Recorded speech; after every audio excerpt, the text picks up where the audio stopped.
mwiriwe canke mwaramutse bivanye naho muherereye turi kwigenekerezo rya 12 ukwezi kwa kabiri umwaka w'2025 kaze mu makuru mwateguriwe na Radio Peace FM ijwi ry'ugwaruka nayo mukaba mushobora kuyumviriza muciye kuri wezi 3 akaburungu Radio Peace FM kaburungu.com amasaha 28 canke muciye ku zindi mbuga zitandukanye za Radio Peace FM ijwi ry'ugwaruka nka Twitter canke YouTube. Amakuru twabateguriye uno munsi agizwe n'ingingo nkuru zikurikira.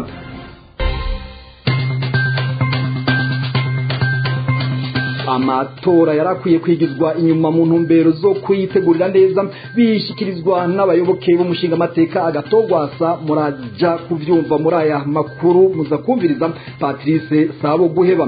Ndayishimiye Varisito arongoye uburundi ari ku rutonde rw'abanyaga amatongo y'abanyagihugu ni nyuma yaho abatwe amatongo yabo aho batwe ikirimba ciwe hagutunganirizwa bagumwa batotezwa muraza kuvyumva muri aya makuru. Havugwa intambara z'urutavana ko muri Kivu y'amajyaruguru aho abakoze itsembatsemba mu gihugu kibanyi cy'u Rwanda FDLR baca bifatanya n'igisirikare cya Kongo na Wazalendo mu guhonya abo mu bwoko bw'abatutsi navyo twabibateguriye. Amakuru twabateguriye saya gusa tubafitiye n'ayandi avugwa mu bindi bisata bitandukanye. Gumana na Jevia Tortori haragira mungu ngira ndayabashikirize nk'abandi ko ndafashwa mu buhinga bw'ivyuma na Yves Irakoze. Kaze mwidonido.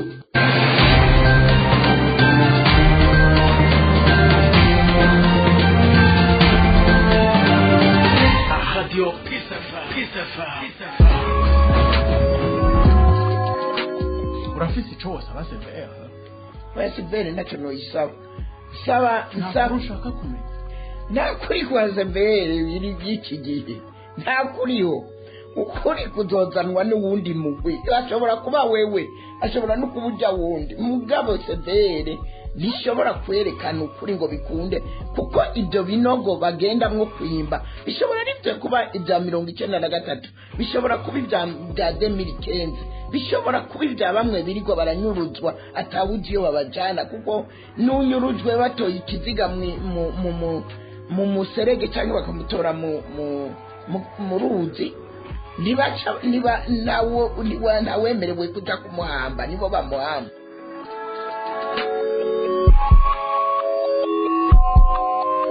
Hari umuntu azwi ku mazina ya Tarsise Ndayirukiye w'imyaka 62 wo ku mutumba Kiremera muri komine ya Giheta aheruka gutogwa ari kiziga nkuko bivugwa na Eugenie Bigirindavyi umukuru w'umutumba Kiremera. Uwo muhisi yazimiye kwigenekerezo rya 5 ruhuma inyuma yo gusangira urukanyo n'abandi banyagihugu mu bunywero bwo muri ako gace ku mugoroba. Igipolisi carafashe abantu babiri bakekwaho icaha mu ntumbero y'amatohoza ariko araba nkuko bivugwa n'intwaro aho ku rwego rwo hasi. Mu gihe utwigoro tubandanije gukogwa n'abakuru b'ibihugu byo muri kano karere kugira batorere umuti intambara iriko irabica bigacika mu gihugu ca Republika Iharanira Rusangi ya Kongo, leta y'u Burundi yo ibandanya kurungika abasirikare bayo muri ico gihugu kugira babandanye gufata mu mugongo igisirikare ca Kongo muri urwo rugamba. Inkuru twateguriwe na Odasi Kaburo. Hari kuri uyu wa kabiri aho Uburundi bwongera kurungika abasirikare babwo mu gihugu ca Republika Iharanira Rusangi ya Kongo mu gihe bwaca kuwa gatanu hakorana inama yahuje abakuru b'ibihugu n'abaserukira leta zabo bo mu karere ka Afrika y'ubuseruko EAC hamwe n'abandi nkabo bo mu karere ka Afrika y'ubumanuko SADC. Uwo munsi wa kabiri nyene wari umunsi utoroshe mu gice ca Kivu y'ubumanuko mu gihugu ca Republika Iharanira Rusangi ya Kongo cane mu gice hafi y'ikibuga c'indege ca Kavumu muri Bukavu hafi y'umupaka wa Kongo n'u Burundi.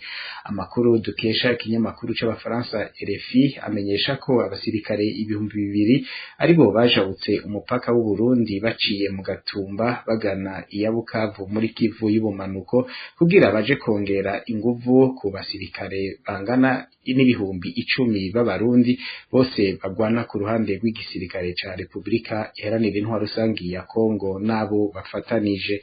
Abo basirikare bose uko ari 12,000 bagabanganijwemwo imice ibiri, abari hagati y'5,000 na 6,000 bajanywe mu misozi miremire yo mu bice vya Fizi na Uvira ngo bahangane n'umuhari Red Tabara ucumbitse muri iyo misozi, ari naho uturuka uza kugwanya leta y'u Burundi. Abandi bangana nk'abo barungitswe gufasha FARDC ku murongo w'urugamba ihanganyemo na M23 kugira bateshe abo bitwaje ibigwanisho ngo ntibafate igisagara ca Bukavu, ari naco mugwa mukuru w'intara ya Kivu y'ubumanuko, nk'uko baheruka kwigarurira igisagara ca Goma naco ari mugwa mukuru w'intara ya Kivu y'uburaruko. Ibi vyariko biraba mu gihe izindi ngabo z'amahanga zagiye gufasha igisirikare ca Congo FARDC zo zariko zikazanura ngo zisubire mu bihugu byabo. Ibi bikaba vyabaye kandi inyuma y'intambara itari yoroshe yabereye mu gisagara ca Goma. Aha twovuga nk'abasirikare b'igihugu ca Malawi, abo mu gihugu ca Tanzania nabo nyene bariko barikazanura ngo basubire iwabo. Ni mu gihe kandi muri iyo nama yabereye i Dar es Salaam mu gihugu ca Tanzania, abagize EAC nabo muri SADC bahurije hamwe ko ingabo z'amahanga atawuvuyemwo bagomba kuva ku butaka bwa Kongo. Leta ya Kisekedi nayo igasabwa kuganira na M23 kugira amahoro agaruke muri ico gice c'igihugu kimaze hafi imyaka 30 mu ntambara.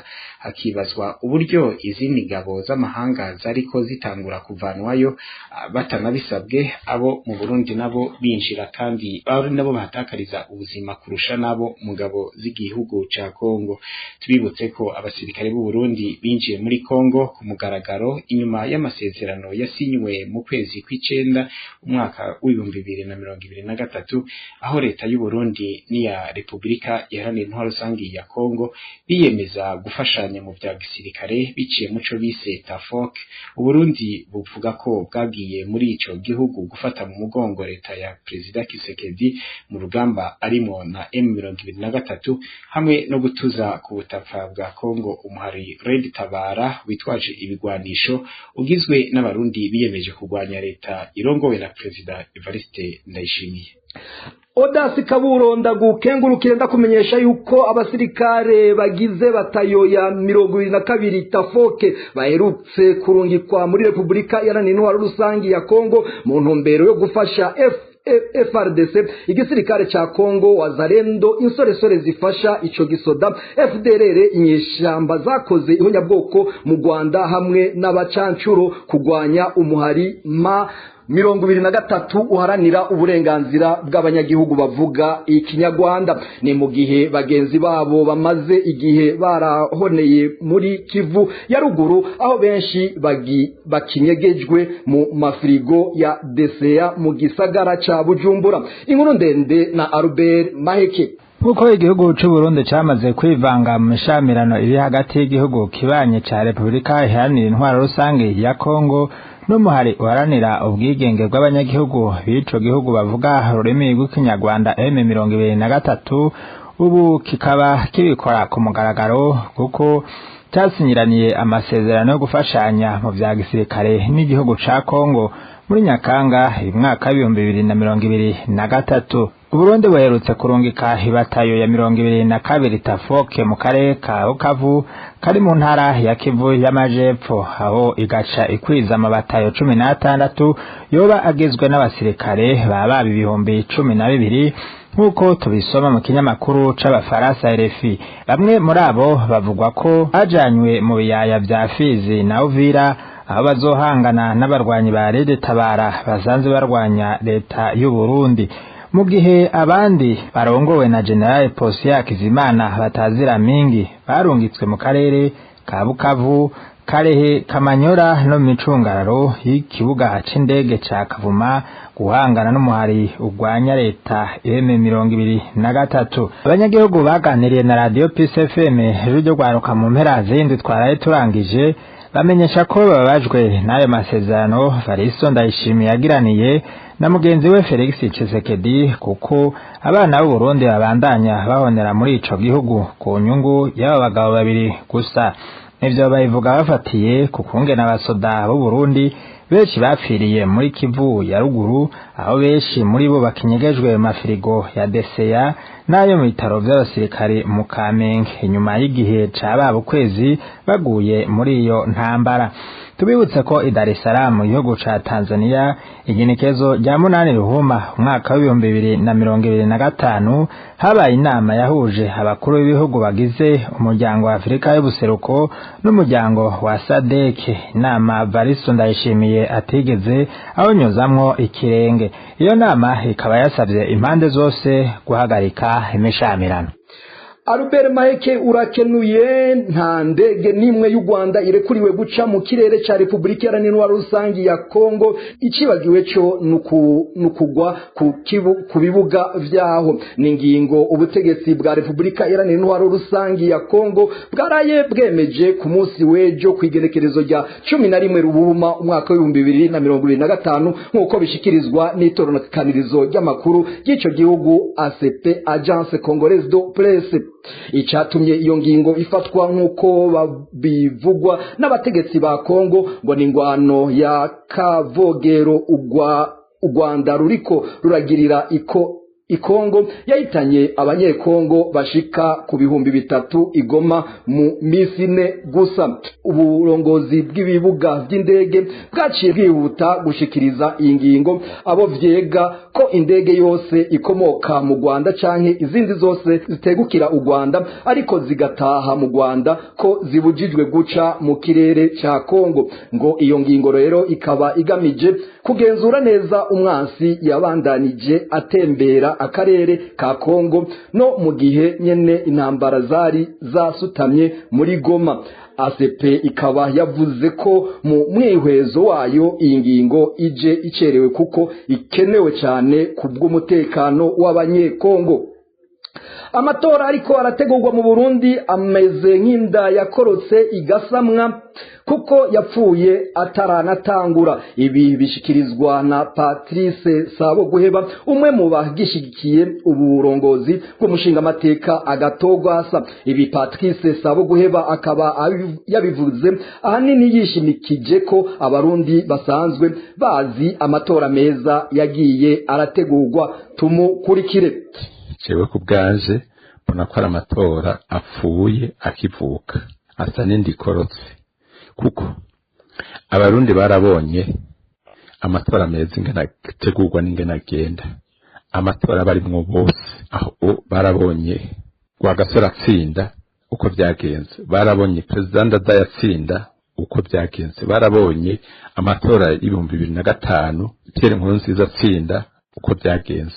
Naho hoba harabaho iterabwoba mugabo nta ngendo yo gukumira kuvuga ngo nakarimwo ntibikunda nta matora aba, nta ngendo yo gukumira muri aya matora 3 mvuze yigeze baho. Aya nayo barundi ntitutahura ingene umuganga uri ku butegetsi utinya ukongera ugatinya umushinga amateka Agatogwasa aho bamubonye hose bakavuga ko agiye mu matora arabatsinda n'ubwoba bagahitamwo kwiba n'ubwoba, babonye naho batashobora kuyiba ni ngorane n'ubwoba nk'ubundi bagaca bavuga bati muvanemwo mwaka umugambwe haza urunani ruti Rwasatira mushitse imbere Honorable Agatogwasa mushitse imbere nago nyene muvanemwo no kuvuga ikintu cyose aserutsemwo muvanemwo.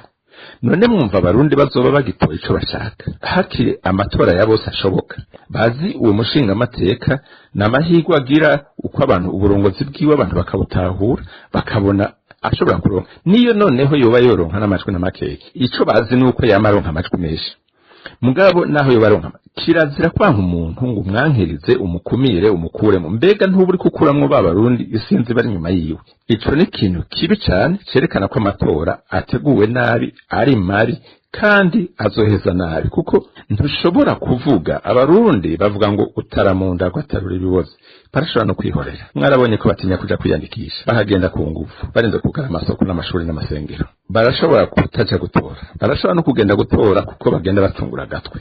Ariko ivyo ni bibi. Igihe cose habaye intwaro y'umugambi umwe twaravyumvise bivugwa kuri Micombero niho ngira ngo haca hatangura abarundi bahunga bagahunga Gisenyankwi, twaravyumvise kuri Bagaza intwaro y'umugambi umwe irababaza, sigura yuko abantu barahunga abantu barabaho kandi bakaguma ngaho mu gihugu bagatekereza nabo gatondera mugabo sibo babona iyo ntwaro y'umugambi umwe irabavuyeko. Sabo guheba akabona ko amatora yarakwiye kwigizwa inyuma gutyo abashaka kuyajamwo bose bakayitaba gutyo akarangwamwo bose atawukumiriwe. N'ubu nyene tumwumvirize. None ico yibakura ko nikihe atari uko nka nyene nshubaye mukuru w'igihugu hari no musi yemera kujya buyoya yavyemeye kujya ababirigi bavyemeye ababirigi bemeye amatora bazi ko batsindwa. Perezida Buyoya yaremeye amatora avuga ati nintsindwe 93 ndaheba ndashira ntahishize. Perezida Domitien Ndayizeye yaremeye amatora 2005 arashira ntahishize. Kubera ikuno musi nyene nshubaye mukuru w'igihugu hari no musi atovuga ati ngira ntegura amatora arimo gwasa arimo n'abandi bose babishaka kandi babitondeke neza canke bibonye byo mugora vyogorana kuko ubukene burahari ibindi bimenyetso by'intuze by'ingena amatora agenda neza hari usanga vyogorana bagacavuga ati basi turasibije tubanze twitegure none amatora azoba abantu batagira igitoro cyo kujya muri kampanye yego ngira ngo Imana izoba yabikoze mu kwa gatanu hacazaga mu hanya nta kwiyebura ariko kugera no musaho tubibona gukumira abantu nibihe turimwe by'ukubura ibitoro byo kubura n'ibindi byasigura yuko aya matora itanu yari gusiba canka akigizwayo mugabo hako bigizayo abantu. Uwo akaba yari Patrice Sabo guheba umwe mu bashingikiye umugambwe CNL rurongowe n'umushinga amateka Agato Gwasa. Tukabibutsa ko amakuru ava kubegereye ubutungane urubanza rw'uburongozi bwa CNL bukiri muri sentare yubahiriza ibwirizwa shingiro nayo atagihindutse bivugwa ko bitekanijwe ko ugo rubanza ruzosasa kwigenekerezo rya 27 ruhuhuma umwaka w'2025.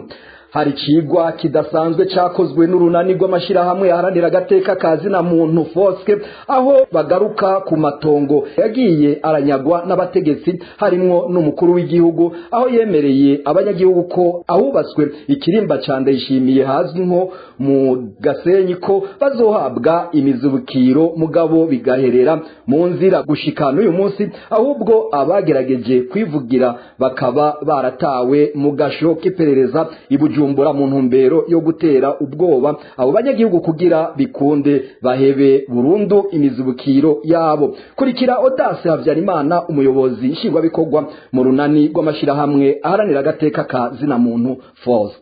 Ku matoza twagize dusanga atabantu baronkeje umuzibukiro mugabo ku mayeri ndavyite ku ruyeri kugwenga kumwe bivuga hariho bamwe babonye abantu basa n'abaserukira abandi barabapfumbatisha ati nimutekane umuzibukiro urimo kuboneka mugabo ni kuva mu mwaka wa 2014 imyaka 10 uyu tugiyemo no 11 no kuvuga yuko hagezaho babona ko bariko barabahenda abo bantu urumva ni benshi cyane baje inama kugira ngo barabe ko bo kwitura sentare hanyuma bari batanguye kwegeranya uburyo kugira ngo barondere umavoka umuntu abashigikira mu by'amategeko anavoka hanyuma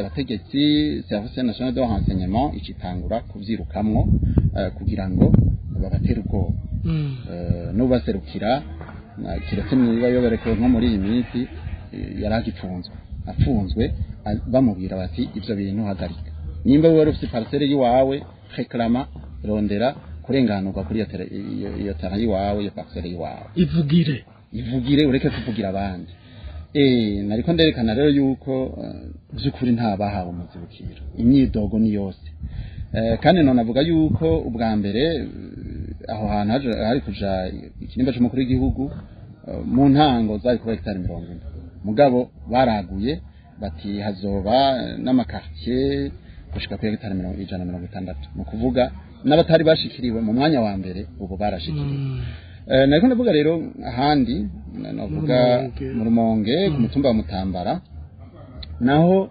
abantu bimuwe ku itegeko rya Buramatari yavuze ati aha ni tongo rya leta hegitare 910 ni kuvuga uyumvira abantu bari bakorera aho hantu iyo ningingi iba yafashe na buraca n'ibimwe bavuga ngo byavuye hejuru nawe akaba benshi bavuga ivyo canke ubuserutse nibo bose babona agirishije inama abanyagihugu baravuga ati aha ni mu gipande ca leta ati aha ni mu mapeyizana rero itegeko rigenga amatongo rihari ryo mu 2011 riravuga yuko abantu bari basanzwe bari mu mapeyizana baheguriwe ni itegeko ribivuga gutyo ikibazo kumbure ni iki ntihigeze haba ikintu cyo kuca haba enquête canke igikorwa cyo gupima ati amapeyizana garukira aha ni muri zone peyizana aha ni mu gisata ni mu gipande kitari c'amapeyizana mugabo abanyagihugu benshi naho kwa base na basekuru sivyo gusa havugwa n'ayandi matongo yanyazwe n'utwara ikambi yo ku mudugudu mu ntara ya Bubanza imiryango ikaba yaranyazwe amatongo ibuzwa n'uburenganzira bwo gusarura utwo barimye hambavu yaho hakaba hari n'abarashwe n'ico gisirikare igihe bariko barasaba utwabo mu nyuma iyo mirima ikaba yaciye ikwiragizwamwo ibirindiro by'abasirikare kugira ntihagire usubira no kurota ko hahoze ariwe n'ubunyene tumwumvirize ku mudugudu ni Bubanza naho ni ka abantu benshi batamenyereye aho ikambi ya gisirikare ku mudugudu ni muri komine Gihanga imaze igihe ihanganye n'abanyagihugu kuva mu mwaka wa 2021 no kuvuga yuko muri ako gace ikambi ngo yashatse kwagura imbibe zayo kujanye n'ibikorwa bya gisirikare hanyuma bashavuga ati aha hose hakikije ikambi haragiye mu ya leta abanyagihugu baravuga ati turanyazwe noneho tutaburanye baritura musanteri araza birasenda baritura buramatari araza birasenda baritura umuhuza w'abarundi baritura umushikiranganje w'intwaro hagati mu gihugu n'umutekano uyu rero yarafashe ingingo ivyanditse birahari haba mu Rumonge kujya twabivuze birahari umushikiranganje rero afata ingingo avuga ati ego biragaragara yuko ikambi ya gisirikare ku mudugudu ikeneye kuronka espace nini ikoreramwe ibikorwa vya gisirikare mugabo abanyagihugu bahabwa umuzibukiro canke barondera ahandi babikorera mugabo malgré iyo ngingo y'umushikiranganje nta cahindutse ntabwo ico bikora komanda w'ikambi yaciye azana abasirikare ahagira amarondo ku buryo umuntu wese aje ngo ahanyeze mu kirenge nimba ari ufise y'umurima nimba ari ufise yo ivyatsi vy'inka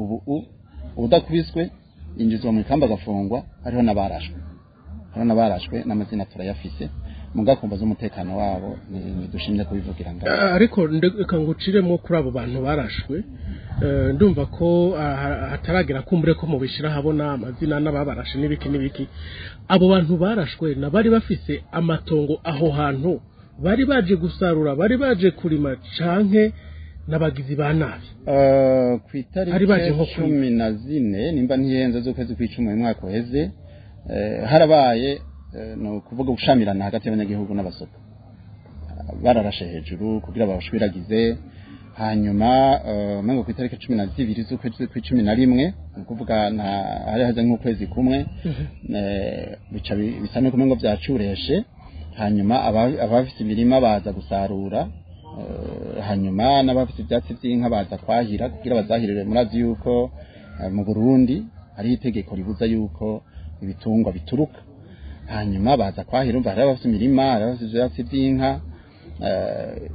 hanyuma umuntu yarashwe n'umuntu yariko yahira ubwatsi bw'inka umuntu yaje kwahira ubwatsi bw'inka hariho n'abandi bantu bafashwe bari baje gusoroma imirima yabo baca batwara mu ikambi babapfungira y'umunsi wose no kuvuga yuko abanyagihugu bahana urubibe n'ikambi ya mudugudu bari mu magogo atagira uko avuga kandi ni imiryango myinshi cyane yababa 5,000 bari bahafitiye amatongo ni menshi cyane urumva rero yuko bimwe twavuga haba kuri b'abakenyezi baba bigijweyo ibi vyovyo nagahebuza no kuvuga yuko aha ufasha abantu 5,000 kabashira mu ibarabara urababujije aho bahora kura ico kurarira urababujije kubaho uzanye ishavu mu banyagihugu urumva bamaze kwitura ababona amatari kwitura umuhuza bagazaho bitura umushikiranganje ubu bariko baritunganya kugira ngo biture sentare iburanishe imanza za leta ico bita ko administrative kugira barabe ko batunganirizwa mugabo ayo mamenase nayo abatera ubwoba gusumba ku buryo bavuga bati naboje imbere bagira ikibazo nka kumwe kwa babandi bo mu Gasenyi aho batse kirimba cy'amakuru y'igihugu nabo nyene bariko bitunganya kugira bitware baca mu byo gutega ubwoba urumva baca bugarizwa n'ubwoba. Tugaruke kutwara ikambi yo ku Mudubugu we avuga ko nawe byavuye hejuru niwe yafashe iyo ngingo mbega uretse ko abanyagihugu bari bahasize ibikorwa imirima birumvikana ko wari yarimye umwumbati atari uburenganzira afise bwo kuja kuwukura wari yatemwe ibigorumva kadafise uburenganzira bwo gusarura bikumvikana neza ko abanyagihugu banyazwe ayo matongo nibirimwo. Uyu munsi hari ico utwara ikambi yoba muzi yoba yarashikirije kuri ibyo canke yarafashe ngingo binigirwa mu meshi gutyo. Avuga ko babikoze kubera iki? Bavuga yuko ariko nyungu z'igihugu. Yego. N'abandi henshi bavuga ko ari nyungu z'igihugu ariko numva ku Mudubugu hoho urumva umusivile aranganye n'umusirikare. Abasirikare bavuga ati ya abasivile baba bariko baradusuzugura ntivyokunda yuko ikambi ihangana n'abanyagihugu. Ico ni cyambere. Ikindi umukuru w'ikambi avuga ati ntaho ryakabaye nkuko abo basoda bato ari nabo barongoye abuvuga. Uwo akaba yari Audace Habyarimana umuyobozi nshingwabikorwa mu runani rw'amashirahamwe aharanira agateka kazi na muntu Foske. Ni nongaha dusozereye amakuru twari twabateguriye. Nshimire mwebwe mwese mwadukurikiranye kuva mu ntango zayo, nshimire uruganda rwa Radio Peace FM ijwi ry'ugwaruka rwayatorokanije. Nibagiye Yves Irakoze yafashije mu buhinga bw'ivyuma nayo Jevia Tortori haragira mungu na yabashikirije duhane sango ku munsi wejo naga hwane.